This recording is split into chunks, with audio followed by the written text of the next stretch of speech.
اور وہ سننے والا ہے، جاننے والا ہے۔ اور جو شخص محنت کرتا ہے تو اپنے ہی فائدے کے لیے محنت کرتا ہے، بے شک اللہ تو سارے جہان سے بے نیاز ہے۔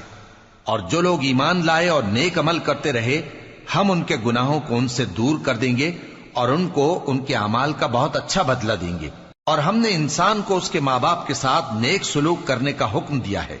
اے مخاطب، اگر تیرے ماں باپ تجھے مجبور کریں کہ تو میرے ساتھ کسی کو شریک بنائے جس کی حقیقت کی تجھے واقفیت نہیں، تو ان کا کہا نہ مانیو۔ تم سب کو میری طرف لوٹ کر آنا ہے، پھر جو کچھ تم کرتے تھے میں تم کو جتا دوں گا۔ اور جو لوگ ایمان لائے اور نیک عمل کرتے رہے، ان کو ہم نیک لوگوں میں داخل کریں گے۔ اور بعض لوگ ایسے ہیں جو کہتے ہیں کہ ہم اللہ پر ایمان لائے، پھر جب ان کو اللہ کے رستے میں کوئی ایذا پہنچتی ہے تو لوگوں کے ایذا پہنچانے کو یوں سمجھتے ہیں جیسے اللہ کا عذاب۔ اور اگر تمہارے